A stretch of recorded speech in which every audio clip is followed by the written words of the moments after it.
Side खबरों के लिए सब्सक्राइब करें फ्लेम मीडिया और उसके बाद बेल आइकन को प्रेस करें ताकि सबसे पहले आपको मिले एक्सक्लूसिव खबरें।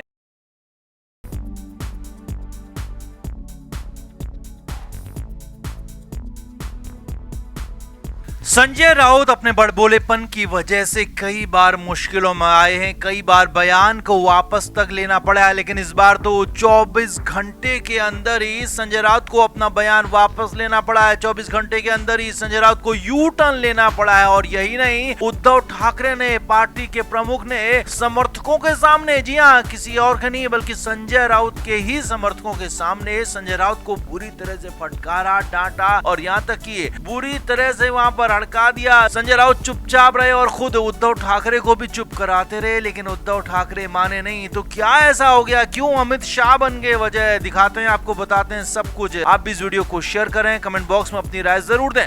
तो शिवसेना यूबीटी के प्रवक्ता के तौर पर काम कर रहे संजय राउत लगातार अपने बड़बोलेपन की वजह से अपने ही मुखिया यानी कि उद्धव ठाकरे को नुकसान पहुंचाते रहे। जी हाँ, फायदा बहुत कुछ उद्धव ठाकरे को पहुंचाया हो या ना पहुंचाया हो, लेकिन नुकसान जरूर बार बार हर बार उद्धव ठाकरे को संजय राउत पहुंचाते रहे और अपने बयानों से लगातार पार्टी को नुकसान ही करते रहे। अब इस बीच अचानक संजय राउत ने बयान दिया कि महाराष्ट्र में इंडिया गठबंधन खत्म हो गया है। महाविकास अघाड़ी विधानसभा चुनाव के लिए था, इंडिया गठबंधन लोकसभा चुनाव के लिए था और अब इसे बचाना कांग्रेस की जिम्मेदारी है, हमारी नहीं है। और हम अकेले बीएमसी चुनाव में लड़ने जाएंगे, हम अकेले लड़ेंगे और वहां पर कोई गठबंधन नहीं होगा। साफ साफ ये बात कह दी मीडिया के सामने। इसके बाद तो इस बात में आग लग गई। जी हाँ, बड़ा बवाल हो गया। हालांकि कांग्रेस की तरफ से, लोकल यूनिट्स की तरफ से लगातार इसका विरोध किया गया, लेकिन कहीं से कोई जवाब नहीं आया। लेकिन असली जवाब तब आया जब अमित शाह ने यहाँ पर महाराष्ट्र का दौरा किया। जी हाँ, महाराष्ट्र में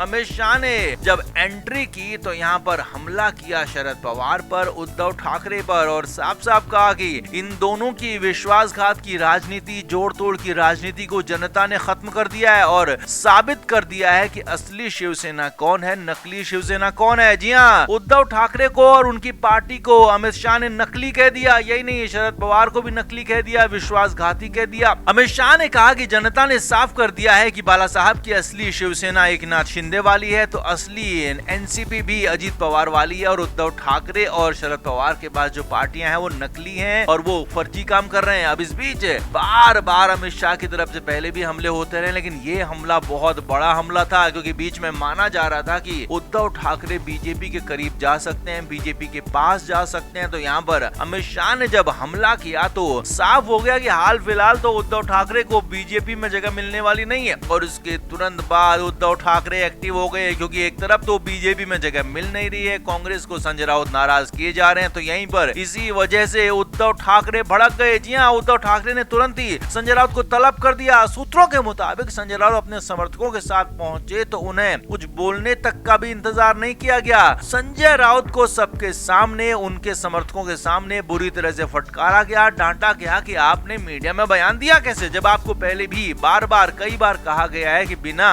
पार्टी प्रमुख से बात किए, बिना पार्टी के नेताओं से, बड़े नेताओं से बात किए आप इस तरह के बयान नहीं दे सकते हैं। तो आप क्यों हर बार और बार बार ऐसे बयान देते हैं कि जिससे पार्टी को नुकसान उठाना पड़ता है। आपने क्यों कहा है कि कांग्रेस के साथ गठबंधन नहीं करेंगे या फिर इंडिया गठबंधन और महाविकास अघाड़ी खत्म हो गया है, आपको इसके लिए किसने ऑथराइज किया। तो यहाँ पर संजय राउत के पास कोई वजह नहीं थी। जी आप संजय राउत अपने समर्थकों के सामने खुद की बेइज्जती बर्दाश्त नहीं कर पा रहे थे, तो संजय राउत को जवाब तो नहीं दे रहे थे। लेकिन यहाँ पर सूत्रों के मुताबिक संजय राउत ने उद्धव ठाकरे को चुप कराने की कोशिश की और कहा कि हम आपस में अलग से बात कर लेंगे, लेकिन उद्धव ठाकरे कहाँ मानने वाले थे। नाराज, बिफर चुके उद्धव ठाकरे ने बुरी तरह से लताड़ लगाई संजय राउत को और साफ साफ कहा कि आप अगर नहीं मानते हैं तो आपको पार्टी से बाहर करना ही मेरे लिए अंतिम निर्णय होगा। अब संजय राउत के पास कुछ बचा नहीं था, तो उसके बाद संजय राउत चुपचाप उद्धव ठाकरे की डांट फटकार सुनते रहे, समर्थकों के सामने सुनते रहे, सिर झुकाकर सुनते रहे और उसके बाद मीडिया में आकर 24 घंटे के अंदर अपने बयान में यू टर्न भी ले लिया। जी हाँ, संजय राउत ने जो बयान 24 घंटे पहले दिया था कि कांग्रेस से अलग हो जाएंगे या फिर शरद पवार से अलग हो जाएंगे, तो 24 घंटे के अंदर साफ साफ कह दिया कि हमने ऐसा नहीं कहा है, हमने नहीं कहा कि गठबंधन खत्म हो गया, बल्कि हमने ये कहा है कि अब इसको बचाना कांग्रेस की जिम्मेदारी है। तो कुल मिलाकर संजय राउत के हालात बिल्कुल खराब हैं पार्टी के अंदर। उद्धव ठाकरे का पूरी तरह से भरोसा संजय राउत पर से उठ गया है, टूट चुका है। आप पता नहीं किस मजबूरी में, न जाने किस समर्थकों की मजबूरी में या फिर किसी और मजबूरी में उद्धव ठाकरे संजय राउत को झेल रहे हैं। नहीं तो संजय राउत को कब का पार्टी से बाहर कर दिया गया होता। तो आप क्या मानते हैं, क्या संजय राउत के साथ जो हुआ बिल्कुल ठीक हुआ या फिर गलत हुआ? आप क्या मानते हैं कमेंट बॉक्स में जरूर बताएं, वीडियो को शेयर भी करें।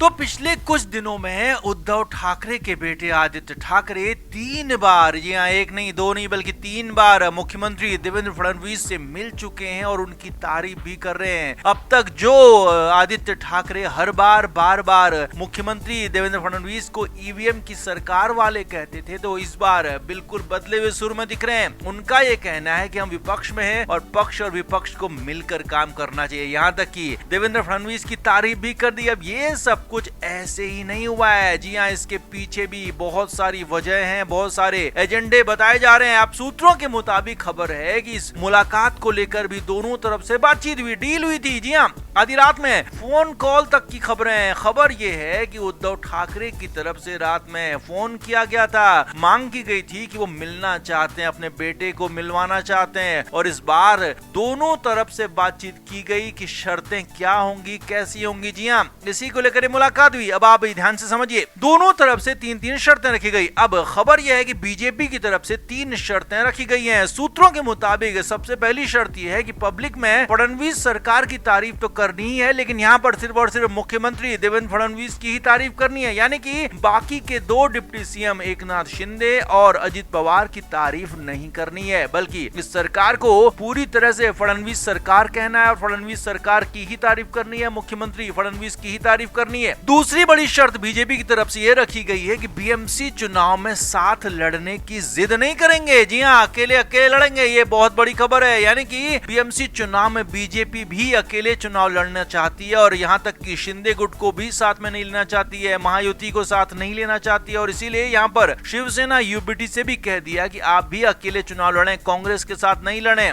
और यहाँ पर बीजेपी के साथ आने की भी जिद ना करें। इसीलिए यहाँ पर अकेले चुनाव लड़ने की बात कही गई है। और तीसरी शर्त सूत्रों के मुताबिक जो रखी गई है वो ये है कि संजय राउत को शंट किया जाए, चुप किया जाए, उनके सारे अधिकार वापस लिए जाएं, क्योंकि बीजेपी के खिलाफ, देवेंद्र फडणवीस के खिलाफ सबसे ज्यादा हमलावर संजय राउत ही होते हैं। उनकी बोलती बंद की जाए, ये बड़ी शर्त है। वहीं दूसरी तरफ उद्धव ठाकरे गुट की तरफ से भी 3 शर्तें रखी गई हैं। अब ये सूत्रों के मुताबिक पहली शर्त यह है कि उप मुख्यमंत्री एकनाथ शिंदे को शंट किया जाए, उनको कम महत्व दिया जाए। ऐसी डिमांड लगातार उद्धव ठाकरे गुट की तरफ से की जा रही है। दूसरी शर्त यह है कि नेता विपक्ष का पद शिवसेना यूबीटी यानी कि उद्धव ठाकरे को दे दिया जाए और उद्धव ठाकरे अपने बेटे आदित्य ठाकरे को नेता विपक्ष बनाना चाहते हैं, क्योंकि वैसे तो उनके पास संख्या नहीं है, सिर्फ 20 ही विधायक उनके पास हैं और कम से कम 10% विधायक यानी कि 288 सीटों वाले सदन में 29 विधायक कम से कम नेता विपक्ष के पद के लिए जरूरत होती है। लेकिन यहाँ पर सिर्फ 20 विधायक शिवसेना यूबीटी के पास है, तो ऐसे में ये डिमांड यहाँ पर रखी गई है और आदित्य ठाकरे अगले नेता विपक्ष हो सकते हैं। ये तीसरी डिमांड भी रखी गई है कि अभी साथ में नहीं आएंगे, इस पर बाद में फैसला लिया जाएगा, लेकिन हाँ, बाहर से उद्धव ठाकरे की पार्टी या कहें कि उद्धव ठाकरे के लोग देवेंद्र फडणवीस की तारीफ करते रहेंगे। तो कुल मिलाकर बीजेपी और शिवसेना में अंदर खाने कुछ न कुछ तो पक रहा है, कुछ न कुछ तो जल रहा है, क्योंकि इसी वजह से सब कुछ बाहर धुआं आ रहा है, इसी वजह से बाहर बातें भी निकल कर आ रही है। हालांकि सूत्रों के मुताबिक इन बातों का हम पूरी तरह से पुष्टि नहीं करते हैं, लेकिन हाँ, ये जरूर है कि लगातार बीजेपी और शिवसेना यूबीटी के बीच में साथ आने को लेकर चर्चाएं बनी हुई हैं और इस बीच उद्धव ठाकरे के बेटे आदित्य ठाकरे की देवेंद्र फडणवीस से भी मुलाकात के बाद इसने और बल दे दिया है। तो आप क्या मानते हैं, क्या इन 3 शर्तों पर फाइनली डील हो जाएगी? कमेंट बॉक्स में आप भी जरूर से जरूर बताएं, वीडियो को शेयर भी करें।